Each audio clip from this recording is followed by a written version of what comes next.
Bom dia a todos, é um prazer estar aqui com vocês hoje. A gente tem aí um desafio pela frente de tratar das questões ESG. Estamos aqui com 3 super convidados. É um dia de discussões diferentes. A gente tem o ESG sempre num viés de financeiro e hoje a gente vai tratar ele num viés diferente, que é o nosso viés do S. Em aspectos que antes ainda não foram avaliados. Eu tô só com um probleminha aqui, um segundo.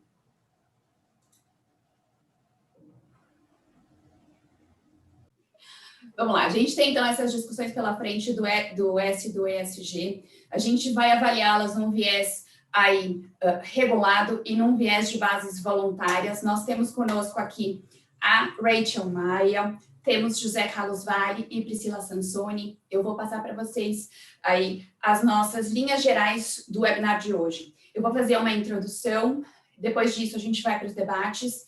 Nosso webinar está sendo gravado.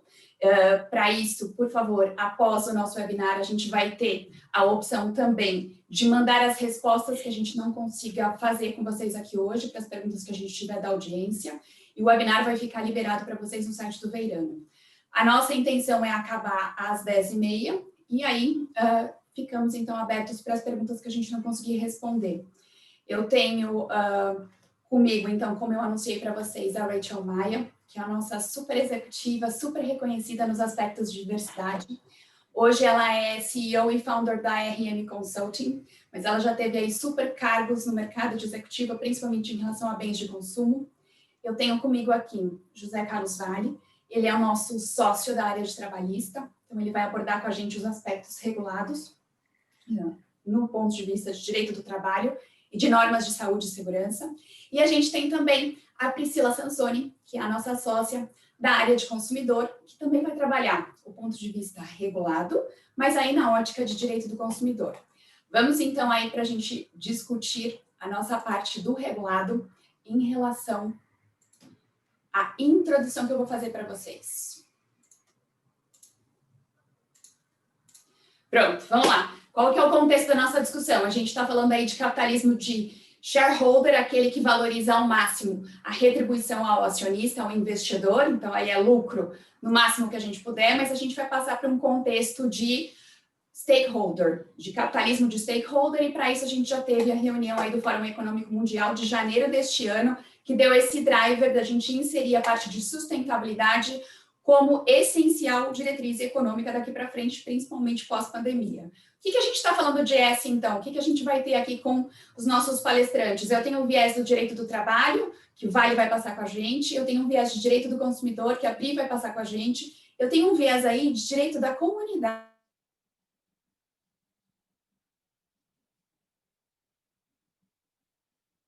A gente fala dos atos voluntários. E aí é quando eu tenho, por exemplo, os assuntos de diversidade e inclusão, que a Rachel Maia vai tratar com a gente aqui. Então, a diversidade eu convido para a festa, mas eu também preciso da parte da inclusão em que eu vou chamar para dançar. E aí a gente vai avaliar os riscos. Eu, por exemplo, tenho as discussões em relação à origem de conformidade dos produtos, e aí, basicamente, bens de consumo são os mais afetados neste momento. A gente teve já diversas discussões sobre alegações de trabalho escravo em cadeias de consumo. A gente tem este caso aqui, que é um caso noticiado em julho deste ano.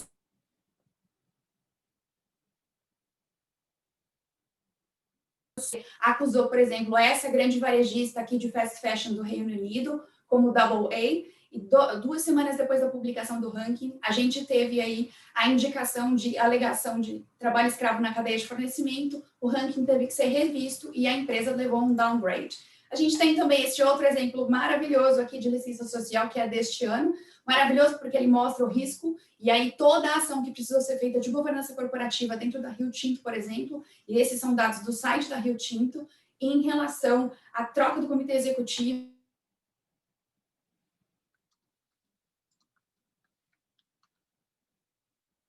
de ações operacionais que estavam licenciadas, mas que foram feitas em áreas indígenas, em comunidades tradicionais, havendo a destruição autorizada. Então, esse é o melhor caso aí de licença social discutido dentro do S.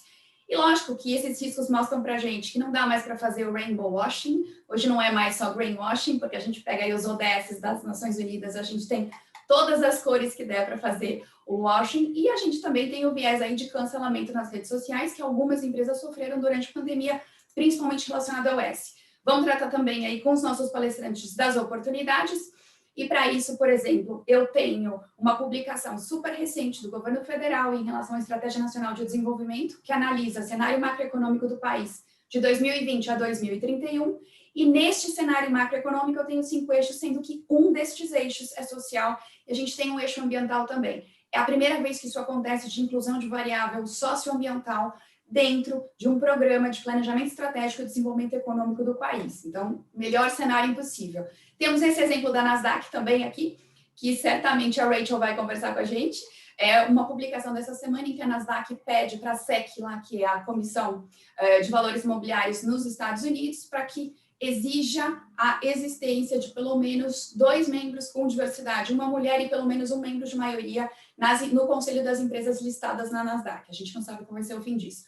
Mas que aí temos, para terminar a nossa introdução e aí ir para os palestrantes, essa publicação da CVM em relação aí à revisão da instrução que fala sobre formulário de referência e dados que as empresas listadas precisam apresentar. Entre elas, a gente tem aí uma novidade, ainda é uma consulta pública para isso, mas a novidade é que a gente vai ter obrigatoriedade de informar sobre diversidade na empresa, tanto no nível dos administradores, e aí diretoria e conselhos, como também para os empregados. Isso tudo novidade, e a gente está aqui hoje para tratar do S e do ESG com este viés no S, porque a gente quer aí desenvolvimento econômico com inclusão de variável socioambiental. Eu paro por aqui a nossa introdução e a gente vai agora para os nossos debates, por favor. Vocês vão me dar só um minutinho de novo para eu ver se eu consigo rearrumar aqui o meu fundo, que está fazendo coisas sozinho. Então, Raquel, Rachel, Vale, Priscila, a gente vai discutir agora o viés das perguntas. Vale, você tem aí uma super experiência em relação às questões trabalhistas e às normas de segurança. A gente conversou bastante sobre como é que a gente destaca agora, como é que a gente faz funcionar esse S do ESG no viés trabalhista e de normas de segurança. Quais são, na sua opinião, aí os maiores riscos que a gente tem hoje e como é que a gente consegue, com essa roupagem de ESG, trabalhar melhor e gerenciar melhor os riscos? Por favor. Bom dia, obrigado, Malu, obrigado. Bom dia a todos, bom dia a todas. Aqui eu vou ter que fazer um exercício de síntese muito grande, porque o tema é muito amplo. Eu tentei organizar em 10 itens de atenção, eu vou passar por eles rapidamente, não estão organizados em ordem nem de prioridade e nem de magnitude, porque vocês vão ver, eles são variáveis ou mutantes de acordo com o tipo de negócio. Há itens que são mais sensíveis, por exemplo, a indústrias de base ou a indústrias de bens de consumo. Há itens que são mais sensíveis a serviços para fazer uma divisão bem ampla nessas duas categorias. Eu acho que o desafio aqui é nós acoplarmos uma constituição principiológica, né, que prevê o dever das empresas de exercerem a sua atividade com responsabilidade social, que vem sendo tradicionalmente usado na Justiça do Trabalho como fundamento da jurisprudência para interpretar ou atualizar normas antigas, com um ambiente altamente regulado, que é o ambiente trabalhista brasileiro. Mesmo apesar da reforma, ou mesmo com a reforma trabalhista, a gente ainda tem um ambiente que é predominantemente regulado, regulamentado. Eu acho que o elo, né, o ponto de conexão entre essa nossa legislação antiga, tradicional, e que não foi concebida, né, para ser o S do ESG, pode ser, o ponto de partida, ao menos, pode ser a norma ISO 26000, que contém aí 5 comandos, 5 diretrizes para a responsabilidade social das empresas, sendo, primeiro, a contribuição com o desenvolvimento sustentável, né, a promoção do bem-estar. Se a gente olhar pelo viés trabalhista, principalmente da sua própria população, dos seus próprios empregados e dos empregados da sua cadeia de fornecimento. A consideração de todas as partes interessadas, ou seja, eu levar em consideração que a comunidade dos empregados vai ter interesses próprios, às vezes até um pouco conflitantes, mas sempre harmonizáveis com os interesses empresariais, a conformidade com a legislação aplicável. Isso pode parecer óbvio, mas sim, não é porque eu tenho em algum momento uma autorregulamentação que eu posso fazer o que eu quiser num ambiente tão regulado como é o ambiente trabalhista brasileiro. A consistência com normas internacionais de comportamento, eu acho que isso vem numa economia globalizada em que uma cadeia de produção dificilmente se restringe a uma área geográfica, e integração das práticas em toda a organização e suas relações. Ou seja, também não adianta eu ter iniciativas isoladas que não sejam consistentes, não sejam coerentes. Mas daí, então, tomando isso como base, a gente desenhou aqui 10 itens, e eu quero desde já agradecer a Marina Silveira e a Luísa Nunes, que ajudaram imensamente nesse trabalho, mas eu vou percorrer ainda dentro do meu tempo esses 10 itens, e depois a gente, no decorrer do debate, pode aprofundar. O primeiro deles é o trabalho análogo à escravidão. Eu botei ele em primeiro lugar mais porque ele tem sido visto com alguma frequência e com muita indignação muito justa. O trabalho análogo à escravidão é algo que envergonha qualquer sociedade e, por outro lado, tem que ser compreendido exatamente nessa responsabilidade social e empresarial. Todo empresário, não basta dizer que está cumprindo a legislação própria ou a legislação trabalhista aplicável aos seus empregados, se ele não olhar, por exemplo, para a sua cadeia produtiva. Indústrias de base, indústrias de bens de consumo, frequentemente recorrem a matérias-primas de fornecedores em locais remotos, e não adianta ter uma cegueira deliberada, uma falta de interesse em relação ao compliance dos seus fornecedores. A mesma coisa pode se dizer do trabalho infantil, que tem trabalhos inúmeros das Nações Unidas e Organização Internacional do Trabalho para o combate, mas ainda assim prolifera, sobretudo diante de mazelas sociais e de sociedades carentes de recursos e que aproveitam, então, de uma maneira até desumana toda a sua população. Temos a promoção do bem-estar social como um dever, eu acho, primordial também. E aí eu dou alguns exemplos, mas a lista sempre vai ser ajustável conforme o negócio, conforme a indústria. São, por exemplo, medidas de apoio à maternidade, à paternidade, medidas preventivas em relação ao bem-estar e saúde dos seus empregados, saúde preventiva e não necessariamente relacionada ao trabalho. Eu acho que Covid é um belo exemplo do dever que as empresas têm de orientar seus empregados, de cuidar e promover conhecimento e medidas preventivas ou profiláticas, e também a promoção de educação e cultura. A gente tem algumas iniciativas tímidas, ou alguns veículos tímidos ainda no Brasil, mas é um campo a ser desenvolvido como responsabilidade social. Evidentemente, saúde e segurança do trabalho, e aqui talvez seja o exemplo mais fácil de cumprir a normatização. É claro que a empresa pode ser mais precavida ou pode ser mais caprichosa, e além do que as normas regulamentadoras prevêem, mas aqui a gente tem um balizamento muito fácil de ser seguido. E quando eu falo em saúde, eu levo ao próximo item, que é saúde psicológica e ambiente livre de assédio. Talvez esse seja um hot seat danado. Talvez muitas empresas tenham aqui muito a fazer, porque quando eu digo ambiente livre de assédio, eu não me refiro apenas àqueles casos em que um indivíduo se comporta fora da curva, tem um dia ruim, ou tem um dia de fúria, ou tem um viés um pouco mais agressivo. Eu digo a comportamentos orgânicos mesmo. Eu digo a comportamentos que, de alguma maneira, são até determinados por um ambiente de trabalho, às vezes, opressor. Então, eu me refiro a um assédio mais sistemático, a um assédio mais cotidiano, a uma cobrança baseada em pressão e não baseada simplesmente na busca da produtividade. Eu acho que esse é um dos campos que ainda há uma imensa área a ser conquistada.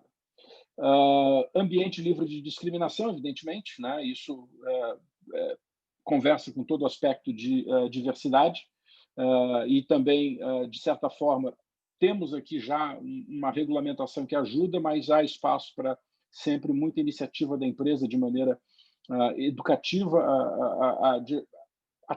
promover entre os seus empregados que talvez não recebam do Estado, não recebam da própria sociedade todas as informações necessárias para se comportarem de uma maneira livre de discriminação.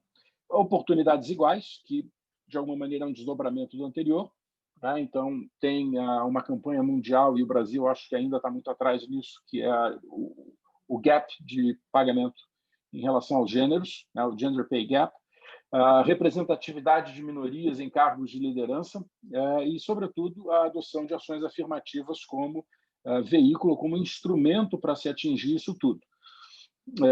Temos também já um tema mais delicado, mas justamente por isso muito importante, que é a precarização das relações de trabalho, uma pejotização excessiva ou talvez indevida em relação às relações subordinadas ou às relações que deveriam ser trabalhistas, como parte também da responsabilidade social, porque, afinal de contas, o contrato de trabalho gera uma série de obrigações, inclusive tributárias, que custeiam a previdência social. Então, é uma responsabilidade social, inclusive, no sentido mais amplo, não só em relação ao próprio ambiente de trabalho, em relação ao próprio trabalhador.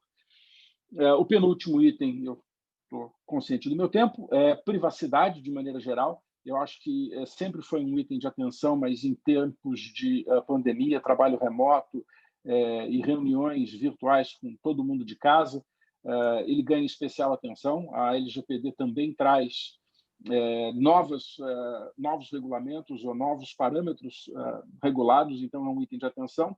E o último, e também não menos importante, direito à desconexão, que é jornada excessiva, frequentemente encontrada, porque pode haver um problema ou talvez uma dificuldade de programação ou de staffing, e uso e gozo de férias, também uma matéria regulada, mas também uma matéria, é só olhar para os índices, para as estatísticas de contencioso, que a gente vai ver que horas extras e férias estão sempre entre os top 10 de itens litigados. Então, Ana Lu, eu acho que esses 10 itens, de maneira muito apertada, muito sintética, são um guia ou um orientador, um checklist que cada empresa deveria buscar dentro e fora do seu ambiente, mas pensando na cadeia produtiva, como objeto de estudo, e a gente depois explica melhor como fazer isso, mas são esses os parâmetros trabalhistas que eu gostaria de propor. Joia, Vale, muito obrigada. É bom a gente entender que dentro do S a gente tem toda esta base regulada que precisa de melhor gerenciamento mesmo, porque o risco é muito grande. Agora, mudando para a Priscila, aí a gente tem você como sócio de consumidor, tem bastante experiência com as demandas de bem de consumo, e aí estrito sensu, a gente tem as relações B2C e lato sensu no B2B. Essas relações também têm sido ressignificadas, Pri, durante a pandemia, e a gente tem a projeção dos critérios ESG com um comportamento diferente do consumidor aí, e temos até os casos extremos de cancelamento nas redes sociais. A gente sabe que vai haver um impacto em algum momento também em relação a bem de consumo, principalmente no primeiro momento, por causa da taxonomia na União Europeia, que vai demandar conformidade na origem dos produtos. Como é que é a sua opinião em relação à gestão de risco dessa base regulada consumidor dentro do S e do ESG, principalmente se a gente levar em conta aí critérios de materialidade, qual é o maior impacto para os negócios? Tá bom, Ana Lu, bom dia a todos, obrigada pelo convite. Então, sobre a perspectiva de consumidor, e tentando também resumir, porque eu acho que são muitas as regulações, né? É importante contextualizar primeiro, hoje, o que tem para os fornecedores cumprirem, né? Além de todo o arcabouço que já existia, né, no Brasil, de Código de Defesa do Consumidor, e toda a regulação que é bastante esparsa, né, de órgãos de defesa do consumidor, ainda tem uma tendência, eu acho que sem volta, de internacionalização, né, nessa linha de que o fornecedor hoje no Brasil não tem mais que estar atento apenas à norma interna, mas também ao que o mundo está fazendo, né? Nessa linha, acho super importante a gente pontuar que o Brasil hoje, como participante da OCDE, né, que é a Organização de Cooperação justamente para o Desenvolvimento Econômico, ele faz parte do Comitê de Políticas de Consumo. Então, ele é membro do Comitê de Políticas de Consumo. O que isso significa para a gente, né? A Senacom, que é a Secretaria Nacional do Consumidor do Ministério da Justiça no Brasil, ela está muito atenta a toda a tendência internacional de proteção ao consumidor. e não só sob um aspecto meramente protetivo, né, que a gente sempre conheceu aqui no Brasil o direito do consumidor muito protetivo para o consumidor. Sim, isso continua, mas eu acho que aí entra essa parte, né, do S e do ESG, que é justamente um respeito ao consumidor, tanto no que diz respeito tanto em relação ao produto, e a gente já vai falar disso, produto e serviço, com o próprio consumidor, né? E aí eu acho que também agrega aqui, na parte produto e serviço, a cadeia produtiva, que é justamente o que o Zeca estava falando, né? Então, assim, todas as práticas vedadas, né, sob uma perspectiva de cadeia produtiva, isso vai também gerar e ter um reflexo no produto. Então, o fornecedor, em resumo, tem que estar atento a tudo isso, né? Hoje de manhã mesmo eu lia no Estadão uma entrevista de um professor da SPM, ele é professor de mestrado profissional em comportamento do consumidor. E aí o que ele estava falando? Que o consumidor hoje em dia mudou, não porque o consumidor propriamente está diferente, porque a nossa vida mudou, né? E aí, como que isso também impacta na atenção e eventual risco que para os quais as empresas têm que estar atentas? Uma presença online, né, não só da empresa, mas do consumidor. Acho que a pandemia, né, reflete isso muito bem. Então, quer dizer, as empresas estão tendo que se comunicar com o seu mercado de forma online e os consumidores estão se comunicando, né, nacionalmente, internacionalmente, também de forma online. Então, acho que esse é um pilar super importante de atenção. A qualidade do produto e serviço, que continua sendo um pilar importante, e a reputação da marca, né, que tem a ver com esses dois pilares anteriores. Nessa linha de tudo que eu falei de contextualização, como que a gente chega, né, no que gera maior risco, no que tem maior materialidade e, sobretudo, nas práticas que os fornecedores devem evitar. Aqui também a gente traz os dois vieses que eu comentei antes, de produto e serviço e relacionamento com o consumidor. Para que eu chamaria atenção, assim, máxima? Para falha no dever de informar em relação a riscos e restrições que o produto pode oferecer para a saúde ou segurança do consumidor. Por quê? Porque isso pode gerar investigações das mais variadas das autoridades, que podem gerar também multas, né, aplicação de multas, pelo menos para a empresa, que podem chegar a 10 milhões de reais por ato de infração. Então, se eu deixei de comunicar, por exemplo, uma restrição ou um risco, cada um desses descumprimentos podem gerar, por exemplo, uma multa bastante relevante para a empresa. Nessa mesma linha, uma publicidade não clara, incorreta, não ostensiva ou imprecisa, acho que também é um ponto que os fornecedores têm que ter muita atenção. Tanto publicidade, oferta, quanto a própria rotulagem dos produtos. E acho que, para finalizar a parte de produto, uma disclosure não fidedigna das práticas de produção, né? Então, não cuidar com essas práticas de produção e gerar daí um produto que certamente vai estar já maculado, né, desde a sua concepção. Em relação ao consumidor, é uma preocupação daí, as empresas não terem uma preocupação legítima com a saúde e segurança do consumidor. E a preocupação legítima, ela está relacionada, ela se manifesta num espectro muito grande, que vai desde informar o consumidor a respeito desses riscos para a saúde e segurança, até indutores de comportamento. Então, se eu tenho isso, sem dúvida nenhuma, já um dos estándares da OCDE, trazidos pela OCDE. O que é um indutor de comportamento? Se eu tenho um produto que pode gerar qualquer tipo de risco, eu tenho que falar isso para o meu consumidor. E aí eu posso fazer campanhas para induzir o melhor comportamento do consumidor. Por exemplo, um recall, né? Recall, às vezes, os consumidores acabam não dando bola, é algo super relevante, super importante, que pode, né, atuar contra a saúde do consumidor. E eu vou, então, o indutor de comportamento seria eu mostrar um acidente, efetivamente, que pode acontecer com um veículo, com qualquer produto que a gente esteja falando, para induzir o consumidor a se comportar em seu próprio benefício. Um outro indutor de comportamento pode ser, por exemplo, na indústria de bebidas, eu fazer campanhas contra o alcoolismo, né? Então, assim, eu acho que o espectro, como eu falei antes, ele se amplia muito nesse relacionamento de respeito e de parceria com o consumidor. E eu acho que o brasileiro e as empresas, sobretudo aqui, não estão ainda acostumadas a essa relação de parceria, né? A gente ainda tem, e as autoridades também não, né? A gente tem ainda muito antagonismo nesse relacionamento e acho que, sem dúvida nenhuma, esse atendimento ao S vai ter que mudar isso, né? Isso também se relaciona com um mau atendimento ao consumidor na durante a venda e na pós-venda, né? Então, é assim, eu realmente me preocupar. Tá bom, ele comprou, o que o consumidor espera dessa compra? Ele tem que poder rastrear, se a gente estiver falando de produto, onde está meu produto, quando eu vou chegar, será que a minha expectativa e meu planejamento vai ser atendido? Depois, claro, o usufruto, né? Daí, de novo, tanto do produto quanto do serviço, estou dando mais enfoque para o produto, até porque os exemplos são mais práticos, mas isso vale tanto para produto quanto para serviço. E o pós-venda, que sem dúvida nenhuma sempre foi um termômetro de como a empresa continua lidando com aquele consumidor.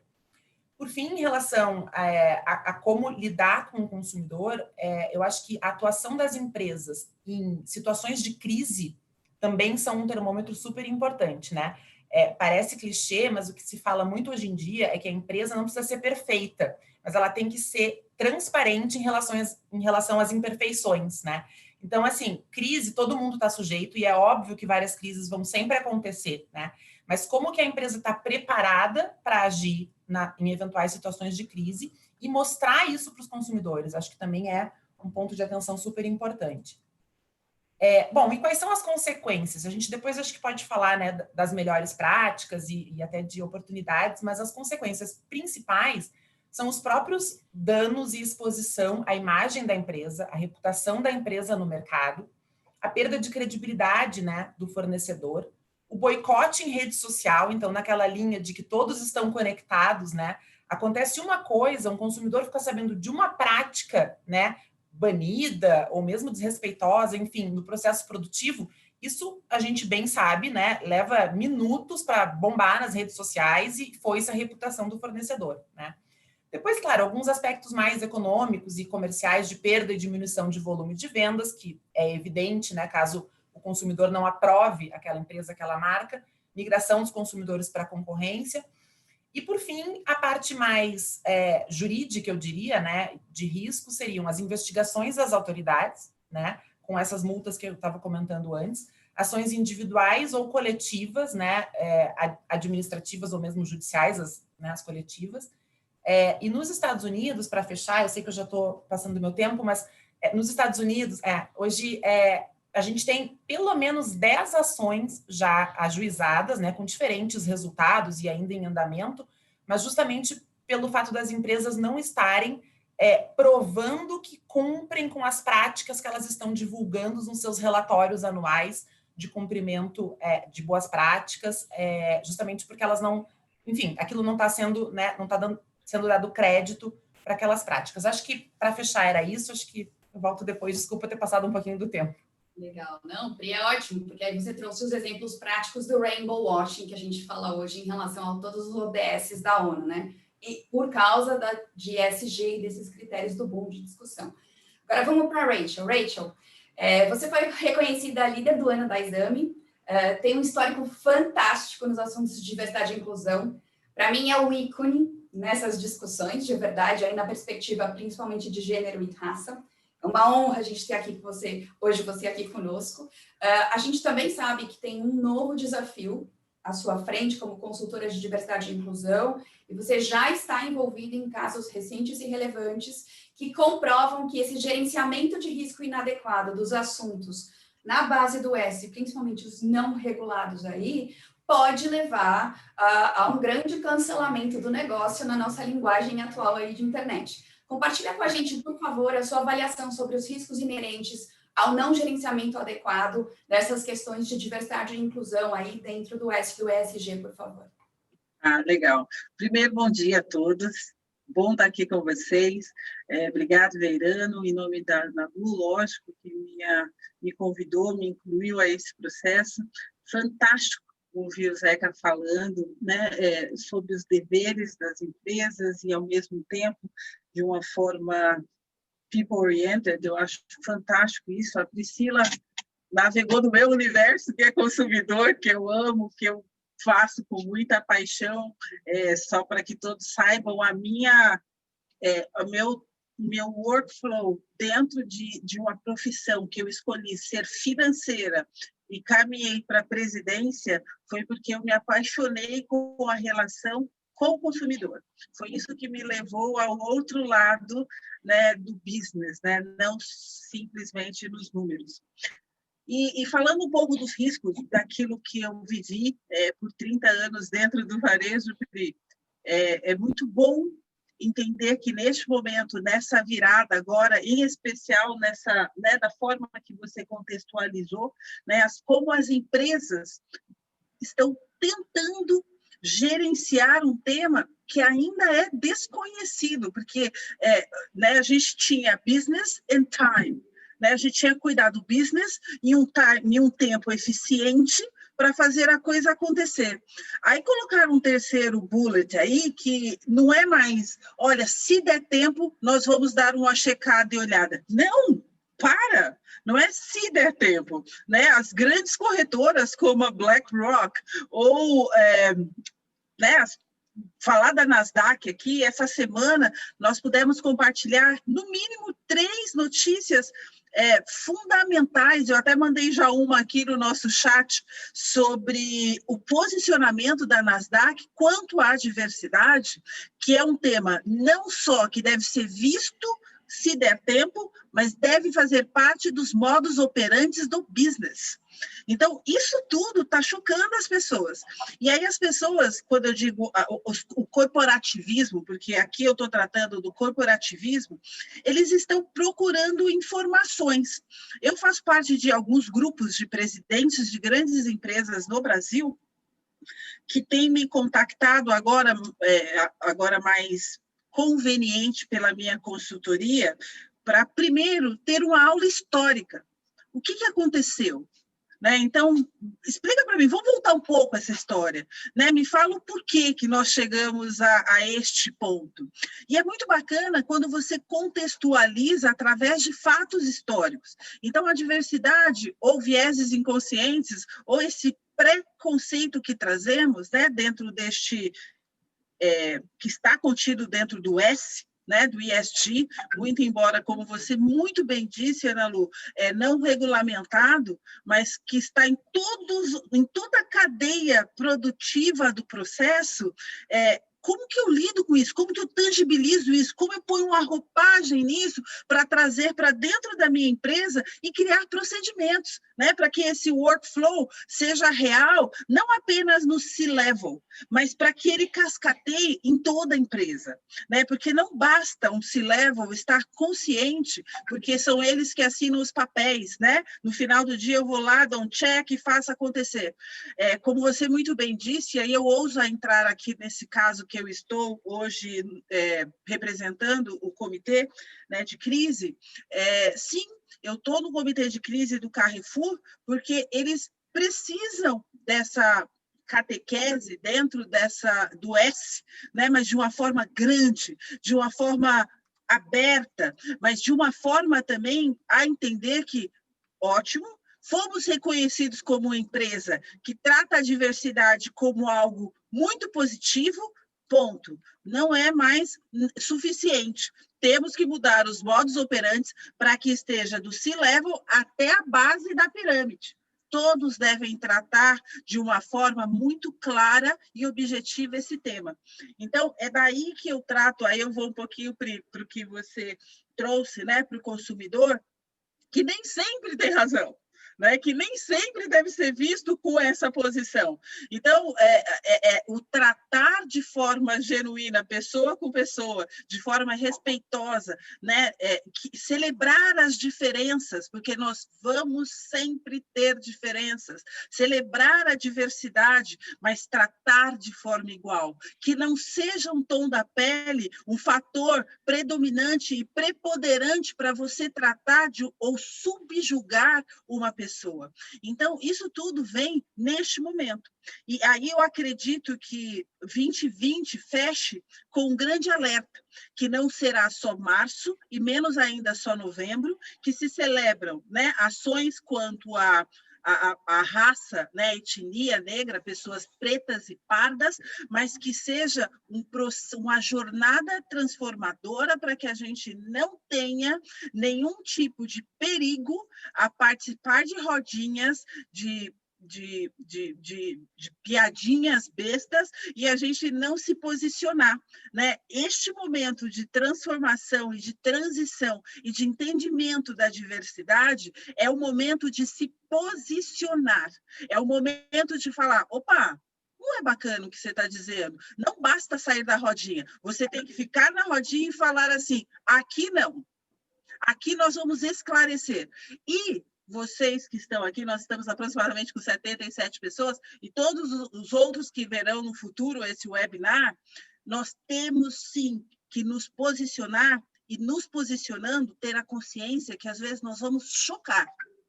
E nós vamos, às vezes, eliminar pessoas e as pessoas vão sair do nosso ciclo, porque nem todo mundo está preparado para este momento falar de diversidade.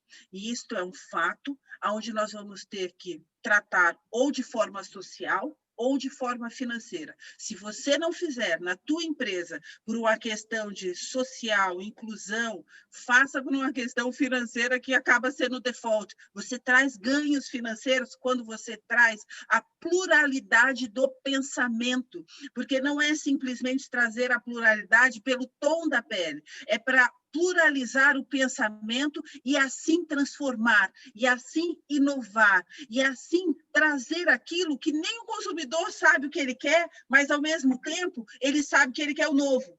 E o novo, você tem que sentar, fazer um brainstorm, tem que discutir, tem que fazer a coisa acontecer. Então, eu falo com muita paixão mesmo, peço até desculpas, mas é um assunto que me encanta, que me envolve, que me deixa assim, cheia de felicidade, não pelo que aconteceu no passado, mas por esse presente e futuro que as pessoas querem mudar. Então, eu estou aqui e contem comigo, porque esse presente e futuro eu serei muito atuante nesse tema de inclusão e diversidade. Desculpa, passei do tempo. Obrigada, Rachel. É maravilhoso te ouvir. Você, de fato, fala sempre com paixão e é mais legal ainda ver que você está concretizando todas essas ações agora e que a gente teve um ano aí muito diferente de todos os outros, mas que a pandemia também nos abriu uma oportunidade que, pelo menos na minha opinião, demoraria muito para acontecer. A gente teve uma aceleração de todas as questões aí ambientais e sociais em razão de pandemia. Então, acho que é um momento ideal para a gente conversar sobre isso mesmo e que a sua consultoria decole e que a gente consiga concretizar isso ainda mais. Passando para o vídeo das oportunidades, Vale, você tem aí a sua experiência, a gente tem esse novo contexto de mundo, a gente já discutiu os riscos. Como é que a gente consegue fomentar inovação, oportunidade de melhoria na gestão dos assuntos trabalhistas e de saúde e segurança aí no setor privado, pensando no foco da sobrevivência do negócio no longo prazo e nessa roupagem de ESG que a gente tem agora? Bom, eu acho que não existe uma receita universal, não existe uma receita única. Eu acho que é importante um autodiagnóstico, um autoconhecimento do negócio. Eu preciso entender, segundo aquela lista de 10 itens, quais deles são mais sensíveis ou mais permeados em relação à natureza do seu negócio, em relação à natureza da sua indústria. Mas também entender onde a indústria está em termos de economia. E aqui eu tenho que tocar, inevitavelmente, num assunto muito delicado, né? O maior empregador do Brasil é a pequena empresa. E a pequena empresa luta tanto para sobreviver quanto seus próprios empregados. Então, também, eu acho que o próprio nível de compliance ele é tão maior quanto maior seja a empresa. Né? Com grandes, como diria o tio Ben para o Peter Parker, com grandes poderes vem grandes responsabilidades. Grandes empresas têm responsabilidades sociais muito maiores, podem fazer o impacto e liderar pelo exemplo. E daí, pensando sempre em cadeia de fornecimento, porque grandes empresas têm médias e pequenas como fornecedoras, podem orientá-las e auxiliá-las nesse processo. E até mesmo ser mais ativas, como, sem interferir na gestão, mas oferecer modelos e oferecer parâmetros e oferecer conhecimento normalmente inacessível para essas pequenas empresas que estão vendendo a janta para comprar o almoço. Então, eu diria que esse diagnóstico é importante porque, como a gente viu naqueles 10 itens, indústrias tradicionais de bens de consumo, indústrias de base, são mais sensíveis a alguns itens do que outros. Eu acho que é preciso uma liderança pelo exemplo, como eu disse, mas um pensamento um pouco otimista de contaminação positiva, né? De que o bom exemplo, em algum momento, se paga. Isso pode ser tanto de uma maneira um pouco imediata, como, por exemplo, medidas preventivas de acidente do trabalho mitigam o risco de um drama social muito grande, que é um empregado acidentado, quanto o custo financeiro que esse empregado representará para a sociedade como um todo, recebendo auxílio previdenciário precoce, mas também para a própria empresa, que naturalmente terá, por responsabilidade civil, dever de indenizar. Eu quero lembrar, eu lembro sempre de uma frase que um grande empresário brasileiro falou muitos anos atrás. Eu sei quem é, eu só vou por delicadeza não dizer isso, porque na época isso rendeu, inclusive, processo judicial para ele.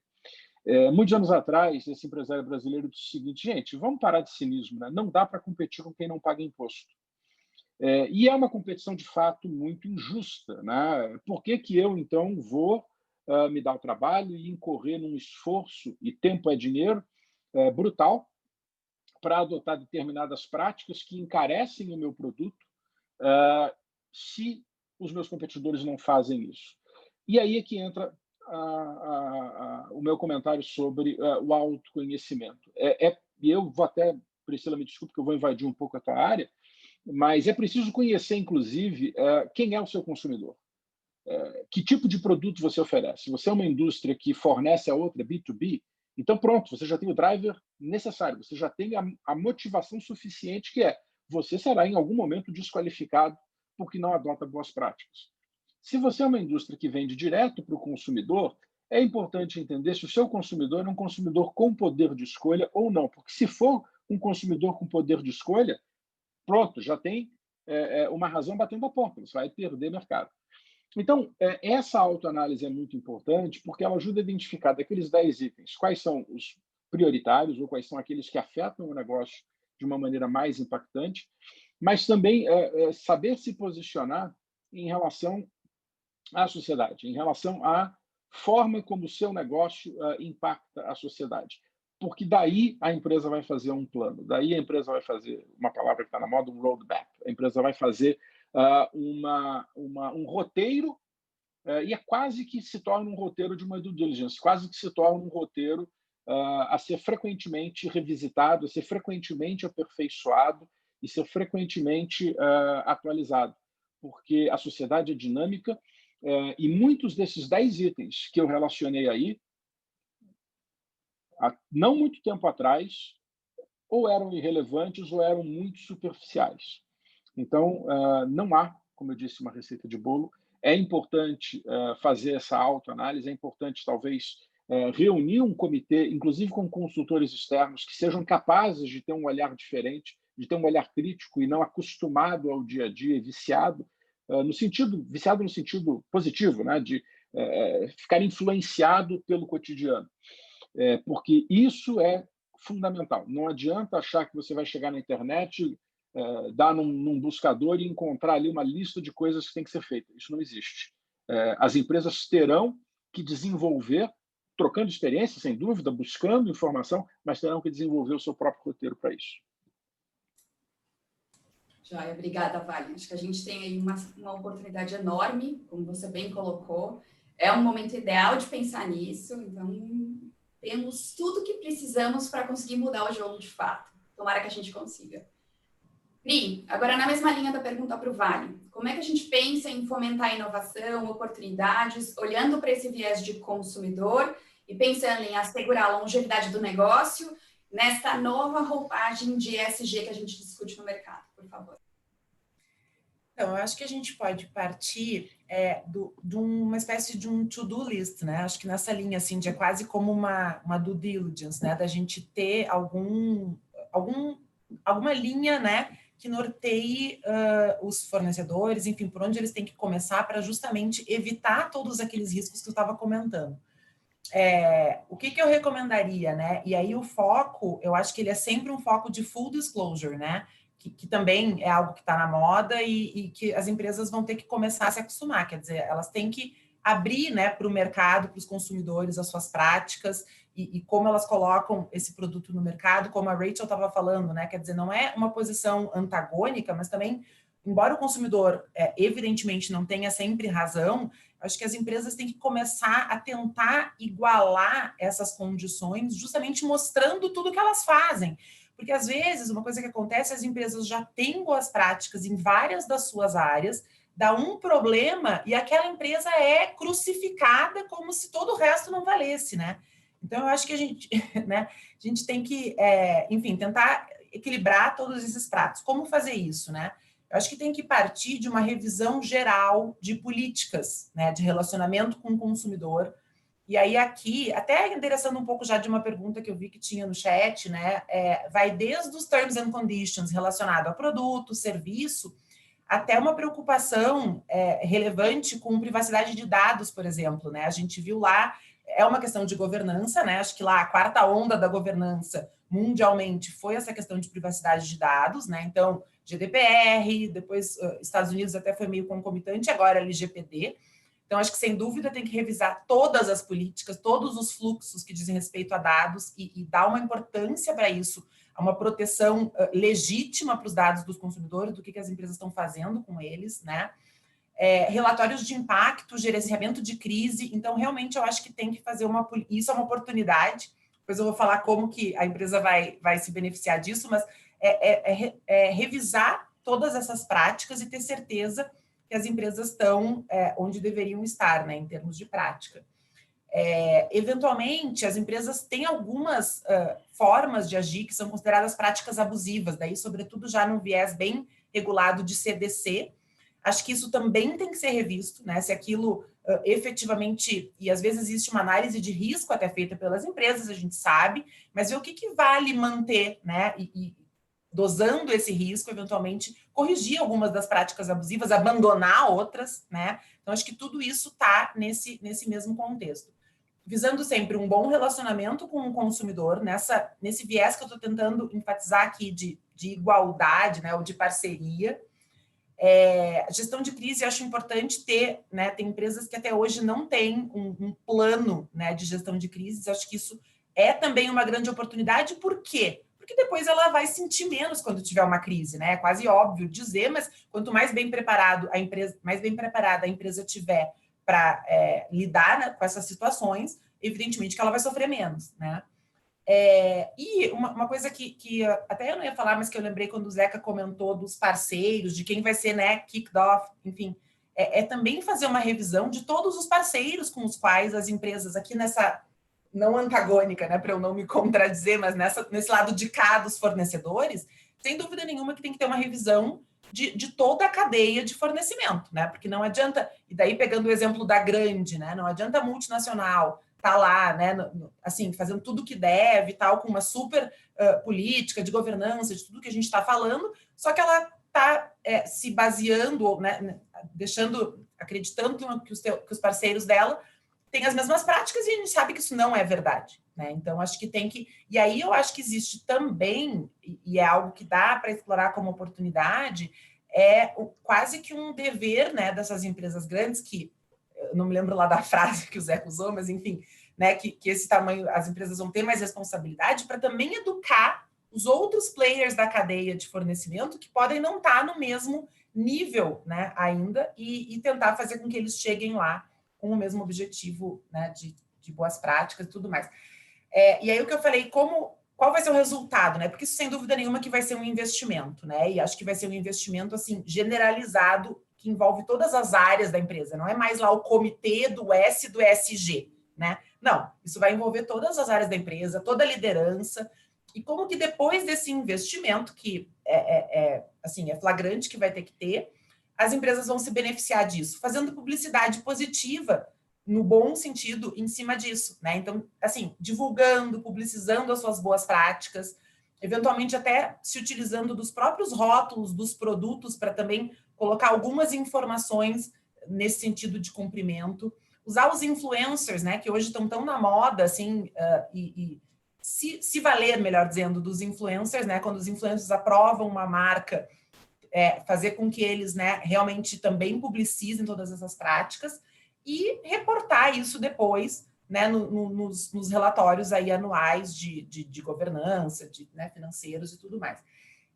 Usar também aqueles indutores lá de bom comportamento, né, que eu estava comentando, em favor da empresa, mostrar que a empresa se preocupa com isso, mudar muito, reformar as práticas e as condutas de atendimento ao consumidor, né? Então, eventualmente, agora a gente está até com, também, de novo, aqui algo bem específico, uma provável reforma da lei do SAC, né, do Serviço de Atendimento ao Consumidor.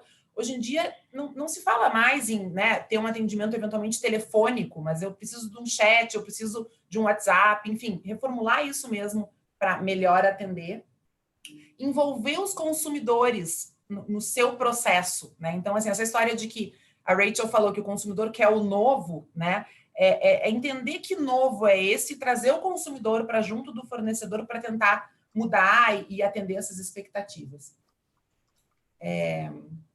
Acho que é isso, gente. Obrigada, Pri. Eu acho que tem 2 pontos que você levantou que são muito interessantes e eles estão muito alinhados com a parte do E, do ESG também que a gente fala. O primeiro é transparência e temos uma oportunidade agora para mudar as ações em relação à transparência. Ninguém é perfeito, empresa nenhuma é perfeita, mas na medida em que a gente usa as oportunidades de comunicação para ir atingir o público e, de fato, mostrar os dados claros e, por exemplo, as oportunidades que a gente tem, acho que muda completamente a figura. E essa incorporação dos dados de consumidor, olhar para o cliente dentro de toda a empresa, dentro de todo o negócio, faz muita diferença, está muito alinhado com a parte do ambiental também. Não adianta ficar na caixinha separada, que lá ele não vai para frente. Rachel, então vamos para você. Como é que a gente consegue gerenciar esses assuntos de diversidade e inclusão aí no viés do S como oportunidade para o setor privado? A gente sabe que tem pesquisas recentes que mostram já que diversidade de fato traz lucro. Como é que a gente consegue concretizar isso e mostrar que é uma baita de uma oportunidade, ao mesmo tempo em que a gente dá um passo maravilhoso em relação à sociedade em si, suporte e saindo aí do capitalismo de shareholder para o capitalismo de stakeholder nesse viés de ESG? Bom, obrigada, boa pergunta, né, de como converter isso em rentabilidade, né? Porque no final do dia é o que os investidores querem ver, né? Se fala bonito, você traz um monte de, né, de contextualiza muito bem, mas e aí como é que eu faço a diferença no final do dia? Então eu vou repetir o que eu trouxe na minha fala passada. Essas ações afirmativas e essa pluralidade, ele toca diretamente o consumidor, que busca o novo, que busca o conteúdo novo nas marcas, né? Ele não quer mais o mesmo, aquele modus operandi. E a Pri trouxe algo fantástico, né? Por exemplo, utilizar os produtos, né, como o próprio marketing. Ontem eu só trabalhava com o meu produto para falar do meu produto. Hoje eu tenho a oportunidade, né, de uma forma brilhante colocada pela Pri, eu posso também usar para trazer conteúdo, né? E posso também fomentar através de uma forma completamente diferente de marketing, que todo mundo sabe que no meu OPEX era uma linha pesadíssima. Então, são várias formas da gente trazer este mesmo contexto, mas redesenhar, sabe? Repensar os modos operantes. E quando você repensa, você vê as oportunidades. Então, em cada linha que você vê uma oportunidade, é um ganho. Então, só de largada, de refrasear, de repensar e reavaliar como era e para onde nós podemos ir, com foco final no consumidor, tem muita oportunidade. E não esquecendo das ações afirmativas.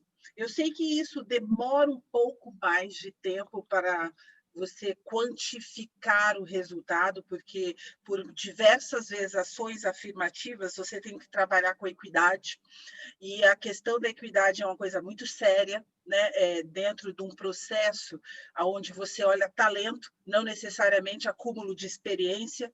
Então, e aí te traz a fidelidade, né? Que você não mensura no primeiro momento, mas aquela gratidão daquelas pessoas que foram tratadas, né, de uma forma que veio o meu talento e não necessariamente a experiência, isso não tem preço para a empresa. Então, tudo isso, né, traz ganhos, e ganhos absolutos. E isso são boas práticas.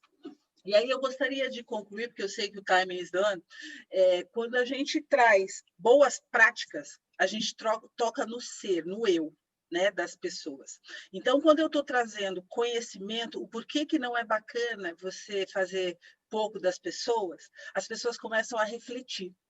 E aí isso transforma, não só na diversidade e na inclusão, transforma uma pessoa que muitas vezes estava acostumado naqueles modus operantes e que estava default, a pensar em todo o seu ecossistema.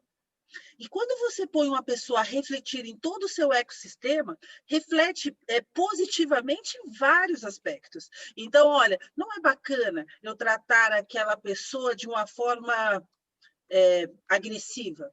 E não é bacana eu agredir o meu meio ambiente, sabe? Então, eu acho que é abrir a mente para um todo, e um puxa o outro. Quando a gente se abrir para que seja simples, né? Porque eu não tenho esse linguajar aqui de vocês, advogados, eu tenho um linguajar muito mais para o corporativismo, né? Para aqueles modus operantes, faz a coisa acontecer, do business in time, e que eu consegui, depois de alguns anos, trazer o terceiro pilar para a minha gestão, que hoje se tornou mais importante, que é people. Isso tudo fez eu revisar os meus modos operantes como a presidente, como a CEO. E isso é muito importante, essa humildade de olhar e falar, opa, step back, tem oportunidade aqui. Mas não é vergonhoso dar um passo para trás? Pelo contrário, se você não dá um passo para trás, vão te tirar. Se você não fizer isso agora, outros vão fazer com você e vão te tirar da sua cadeira. Então, isso tudo foi acontecendo. Então, resumindo, como trazer ganhos, ele só tem ganhos quando você abre a mente para pluralizar aquele pensamento que era tão singular. A gente só muda o coletivo quando nós mudarmos o indivíduo. E eu vou repetir a frase da Verna Myers, que você é uma advogada de Harvard, que você falou no início. A diversidade, sim, é convidar para a festa. A inclusão é não ter vergonha de dançar com aquele que representa a pluralidade. Eu amo. Muito obrigada, Lu. Super obrigada, Rachel. De fato, eu acho que está mais do que claro aqui que a gente pode ser que não tenha, neste momento, uma métrica para comprovar que vale a pena o investimento em fazer essa mudança e usar essa perspectiva do ESG aí nas bases reguladas e não reguladas como um novo modo de rentabilidade para a empresa, mas ele vai chegar em algum momento. E aí, para completar a parte do tirar para dançar, porque para mim foi algo que fez muito sentido quando eu entendi diversidade e inclusão, o que eu acho que a gente tem que ter em mente, abrindo a cabeça para o viés de ESG, com este contexto de pandemia que nos ensinou tanto como seres humanos, é que a gente só tem economia e, portanto, lucros, se a gente tiver, em primeiro lugar, ser humano saudável para trabalhar e, em segundo lugar, meio ambiente, capital natural disponível. Se eu não tiver estes dois vieses, eu não tenho economia. Eu acho que basta aqui como mensagem final da importância da gente aprender esse gerenciamento e olhar as oportunidades que eu tenho nisso, de incluir a variável social dentro do planejamento estratégico, visando assegurar a longevidade do negócio. Muitíssimo obrigada. A gente ainda tem algumas perguntas no Q&A e no chat. A gente faz as respostas e entra em contato com vocês depois, tá bom?